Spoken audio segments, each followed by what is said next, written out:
Assalamualaikum warahmatullahi wabarakatuh. Perkenalkan, saya Tetra Anastasia Putri, dosen program studi Diploma 3 Teknologi Bank Darah, Akademi Bakti Kemanusiaan Palang Merah Indonesia. Pada kesempatan ini, saya akan menjelaskan salah satu mata kuliah yang saya ampu, yaitu seleksi donor. Mata kuliah ini adalah mata kuliah wajib program studi di semester genap dengan bobot 2 SKS yang terdiri dari 1 SKS teori dan 1 SKS praktikum. Adapun capaian pembelajaran mata kuliah adalah mahasiswa diharapkan mampu memahami tentang pengetahuan dan keterampilan yang berhubungan dengan transfusi darah, terutama dalam persiapan pengambilan darah saat kegiatan seleksi donor. Berikut ini merupakan deskripsi mata kuliah seleksi donor, yaitu mata kuliah ini membahas tentang pengetahuan dan keterampilan yang berhubungan dengan transfusi darah, terutama dalam persiapan pengambilan darah saat kegiatan seleksi donor. Berikut ini adalah materi pembelajaran yang saya berikan kepada mahasiswa. 1. Mahasiswa dapat menjelaskan tentang konsep dan prinsip donor safety dan pasien safety dalam seleksi donor darah. 2. Mahasiswa dapat menjelaskan tentang prinsip, alur kerja, dan standar seleksi untuk pendonor darah konvensional. 3. Mahasiswa dapat menjelaskan tentang konseling pradonasi. 4. Mahasiswa dapat menjelaskan tentang persiapan alat dan bahan serta perawatan alat dan bahan seleksi pendonor darah. 5. Mahasiswa dapat menjelaskan tentang pemeriksaan golongan darah ABO dan resus dengan metode slide test. 6. Mahasiswa dapat menjelaskan tentang pemeriksaan kadar hemoglobin calon pendonor darah. 7. Mahasiswa dapat menjelaskan tentang pemeriksaan fisik sederhana calon pendonor. 8. Mahasiswa dapat menjelaskan tentang permasalahan teknis dalam seleksi pendonor darah dan cara menanganinya. Kemudian, untuk sistem pembelajaran yang digunakan, proses belajar dilaksanakan secara interaktif. Program studi Diploma 3 Teknologi Bank Darah, Akademi Bakti Kemanusiaan Palang Merah Indonesia menggunakan metode hybrid, di mana pembelajaran teori dilakukan secara daring dan luring, di mana aplikasi yang digunakan untuk kegiatan pembelajaran daring saat ini menggunakan Zoom Meeting. Kami memanfaatkan Google Classroom dan email sebagai media pengumpulan tugas mahasiswa. Selain itu, saya selalu memantau perkembangan ilmu pengetahuan teknologi bank darah pada bidang seleksi donor yang dapat dikembangkan dalam proses belajar mengajar. Metode pembelajaran yang saya terapkan adalah dengan ceramah, diskusi kelompok, dan memberikan pertanyaan.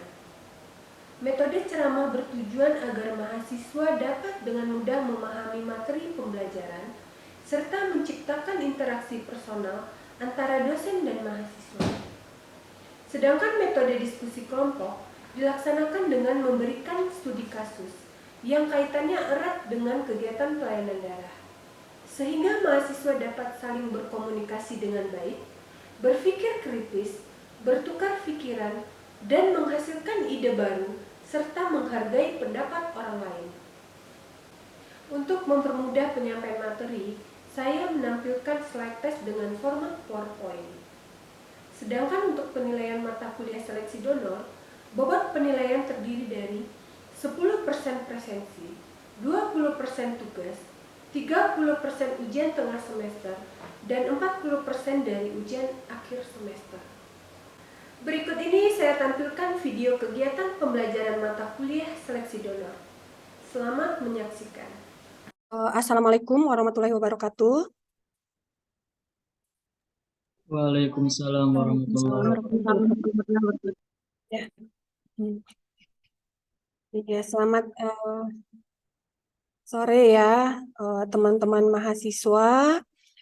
Pada hari ini bertemu kembali pertama kalinya pada semester ini untuk penjelasan dengan mata kuliah seleksi donor. Nah, di semester genap ya.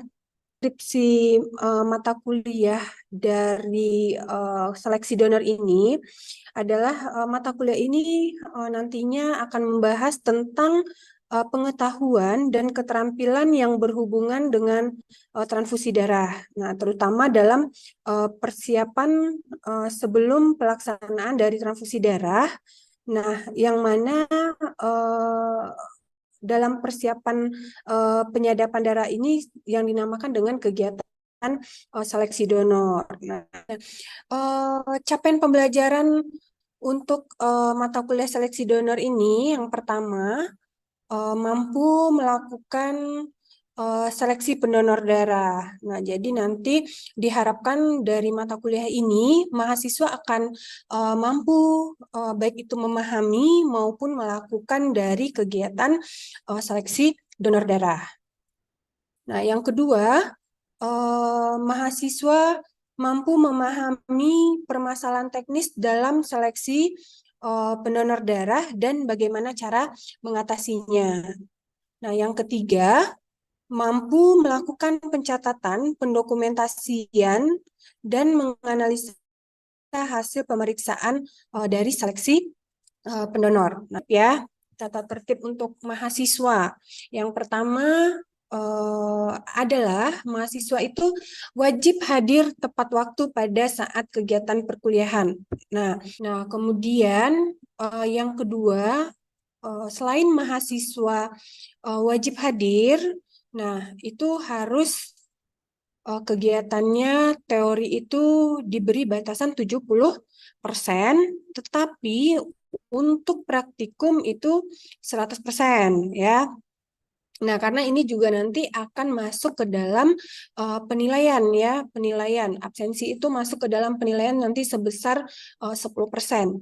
Nah, kemudian yang ketiga, nanti Ibu akan tunjuk satu orang mahasiswa sebagai penanggung jawab mata kuliah yang akan bertugas mengkoordinasikan jadwal kuliah dengan dosen ya.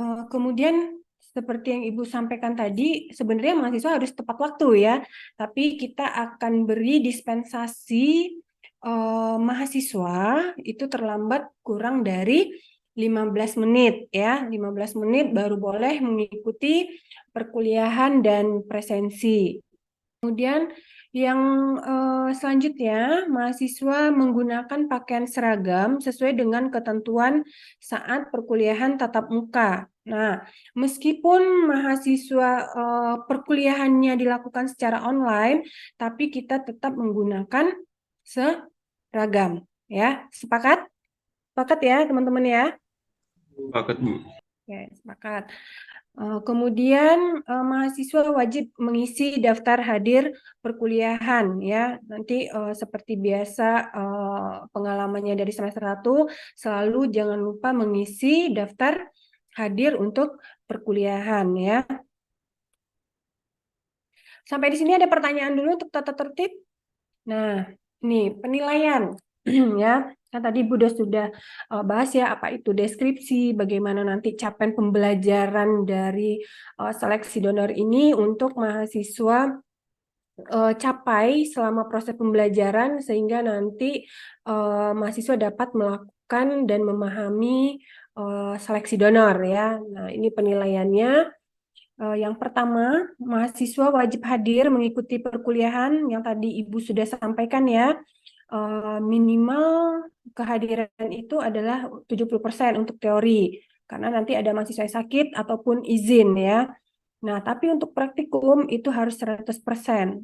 Nah, ini juga merupakan syarat untuk mahasiswa dapat mengikuti ujian ya, baik itu UTS ataupun UAS ya. Kemudian yang kedua, ujian tengah semester ataupun ujian akhir semester nanti biasa ya dilakukan dalam bentuk CBT di kampus ya dengan menggunakan laboratorium Puskom ABKPMI di lantai 3. Nah, kemudian yang ketiga, seperti biasa, mahasiswa akan baik itu diberikan tugas secara mandiri ataupun kelompok dan terstruktur.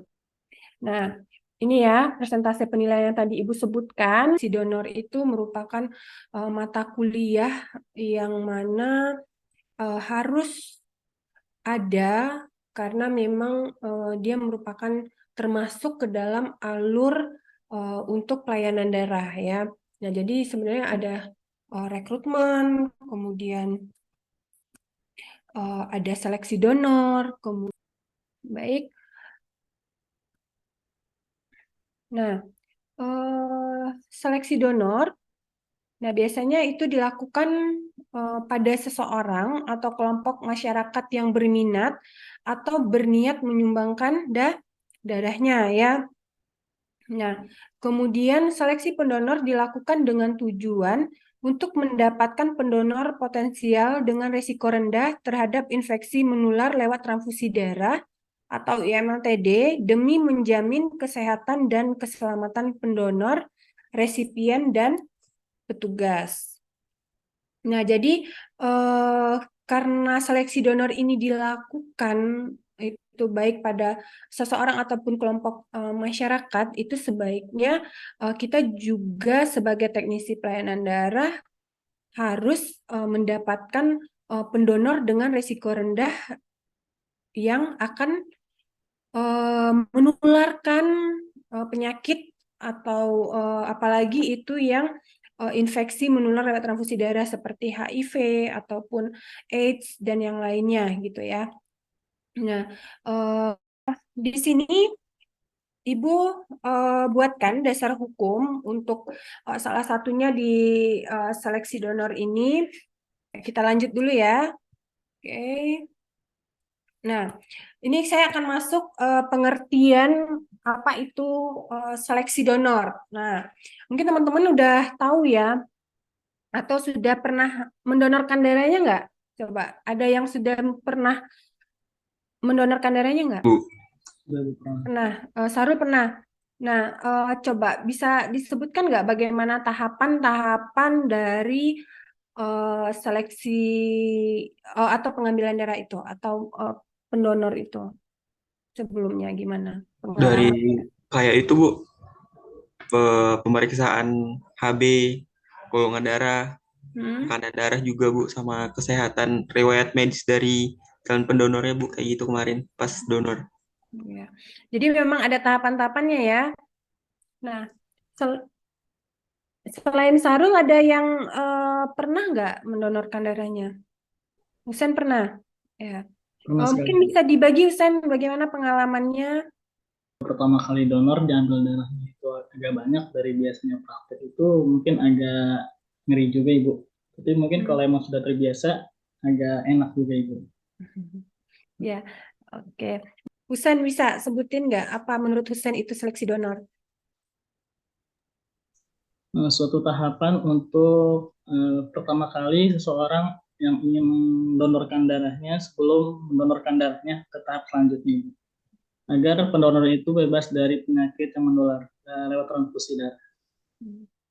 Itu menurut Husen adalah tahapan ya, tahapan untuk seorang pendonor dan dia juga harus terbebas dari penyakit menular ya.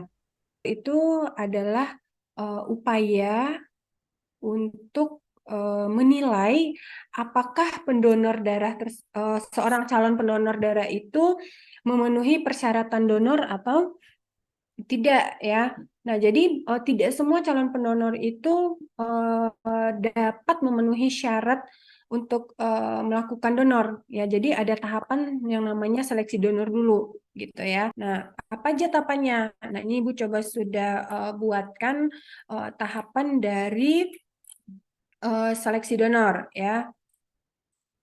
Yang pertama itu adalah Husen gimana? Yang pertama apa Kalau dulu pertama kalau sebelum pertama itu diambil darahnya? Hah?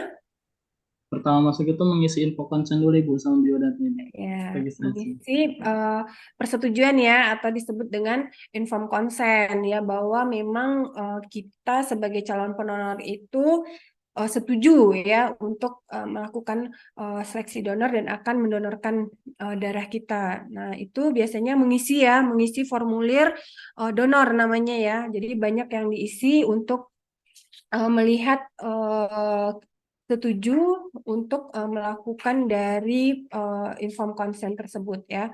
Kemudian yang kedua, registrasi atau input data ke dalam sistem informasi UTD. Kemudian yang ketiga, pemeriksaan dokter atau petugas yang diberi kewenangan oleh dokter. Nah, di sini itu ada beberapa pemeriksaan ya, beberapa pemeriksaan yang dilakukan oleh dokter. Kemudian juga akan dilakukan itu namanya adalah pemeriksaan tekanan darah ya. Setelah itu baru dilakukan pemeriksaan lanjutan atau laboratorium seperti pemeriksaan hemoglobin dan golongan darah. Nah ini mungkin contoh tadi yang Ibu sampaikan surat ya secara tertulis bahwa yang terhormat unit transfusi darah, saya telah mendapatkan dan membaca semua informasi yang diberikan serta menjawab pertanyaan dengan jujur. Nah, saya mengerti dan bersedia menyumbangkan darah dengan volume sesuai standar yang diberlakukan dan setuju diambil contoh darahnya untuk keperluan pemeriksaan laboratorium berupa uji golongan darah, HIV, hepatitis B, hepatitis C, sifilis, infeksi lainnya yang diperlukan, serta untuk kepentingan penelitian. Nah, bila ternyata hasil pemeriksaan laboratorium perlu ditindaklanjuti, maka saya setuju untuk diberikan kabar tertulis. Nah, ini ya ditandatangani oleh petugas dan ditandatangani oleh calon pendonor ya. Lanjut, pemeriksaan kadar hemoglobin. Nah, ini pemeriksaan HB ini itu untuk seleksi donor adalah di atas 12,5 gram sampai dengan 17 gram per desiliter ya. Kalau misalkan kurang ataupun berlebih dari 17 gram per desiliter, itu artinya tidak lolos dari seleksi donor ya. Nah, biasanya hemoglobin ini dapat diperiksa menggunakan larutan CuSO4 atau disebut dengan kuprisulfat ya. Nah, ini langkah-langkah seleksi pendonor ya. Sebenarnya tadi udah kita bahas satu-satu, di mana yang pertama adalah pengisian lembar atau informasi ya pendonor darah yang tadi kita sudah jelaskan. Kemudian yang kedua itu dilakukan pemeriksaan kesehatan calon pendonor darah. Nah, yang ketiga dilakukan pemeriksaan kadar hemoglobin, kemudian dilakukan pemeriksaan golongan darah, baru terakhir dilakukan pencatatan seleksi pendonor darah. Nah, ini Bu, apa aja Bu peralatan dari seleksi donor? Nah, mungkin nanti di laboratorium kita akan lihat ya satu-satu untuk peralatan seleksi donor. Nah, ini yang harus ada peralatan seleksi donor itu yang pertama adalah timbangan berat badan, kemudian yang kedua tensimeter dan stetoskop, yang ketiga termometer badan, yang keempat beker gelas ukuran 30 mili untuk wadah larutan cuprisulfat. Kemudian yang kelima tempat kapas atau stainless steel. Kemudian yang keenam HB Keker, yang ketujuh cold box untuk regensia. Yang kedelapan ada wadah limbah infeksius dan wadah limbah non infeksius ya. Nah, tadi Bu tanya kan apa aja kriteria dari atau syarat umum untuk seleksi donor. Nah, ini ya Ibu paparkan tentang kriteria umum seleksi donor. Yang pertama itu tentunya adalah usia ya. Usia untuk pendonor itu adalah minimal itu adalah 17 tahun ya. Kalau untuk maksimalnya pendonor pertama kali lebih dari 60 tahun dan pendonor ulang itu dengan umur lebih dari 65 tahun ya, dan dapat menjadi pendonor dengan perhatian khusus berdasarkan pertimbangan medis sesuai dengan kondisi kesehatannya ya. Nah, selanjutnya kadar hemoglobinnya. Kadar hemoglobinnya harus 12,5 sampai 17 gram per desiliter. kemudian penampilan pendonor. Nah, diharapkan kondisinya itu kita pastikan bahwa pendonor itu tidak diizinkan jika yang pertama dia anemia, yang kedua jaundice atau penyakit kuning ya, kemudian terlihat sianosis ataupun disapnu, kemudian atau dilihat ketidakstabilan mental atau di bawah pengaruh alkohol atau keracunan obat. Saya izin bertanya, Bu. Iya, silahkan Dea. Berapa sebaiknya jarak waktu untuk mendonorkan darah? Nah, ini ada pertanyaan ya dari Dea. Berapa jarak waktu yang diperbolehkan untuk mendonorkan darahnya? Nah, misalkan tadi tuh Husain udah mendonorkan darahnya, kira-kira kapan bisa mendonorkan darahnya? Tadi Bu ada disampaikan di awal ya, berapa tadi rentangnya aja, coba. Ada yang bisa bantu nggak jawab? 6 minggu, Bu. Berapa? 6 minggu. 6 minggu. Nah, Husain jawab 6 minggu. Teman-teman yang lain ada nggak? 8 minggu Bu atau 2 bulan. 8 minggu atau 2 bulan. Ya. Jadi untuk berapa jarak untuk kita dapat mendonorkan darah itu berdasarkan Permenkes ya 91 yang Ibu sampaikan tadi tahun 2015 bahwa interval waktu sejak donor darah terakhir itu adalah minimal 2 bulan ya. Pada wanita itu di interval dianjurkan adalah 16 minggu. Nah, untuk laki-laki itu adalah 2 bulan berarti 8 minggu ya. 8 sampai 16 minggu ya. Nah, karena biasanya perempuan itu lebih panjang waktu intervalnya ya, karena perempuan itu biasanya ada haid. Ada pertanyaan lagi? Udah Izin cukup? bertanya, Ibu. Ya, gimana? Apakah orang yang memiliki tato atau yang bertato itu boleh mendonorkan darahnya, Bu? Kah orang yang bertato bisa mendonorkan darahnya? Nah, gimana ini? Ada yang bisa jawab nggak? Kira-kira yang bertato boleh nggak mendonorkan darahnya?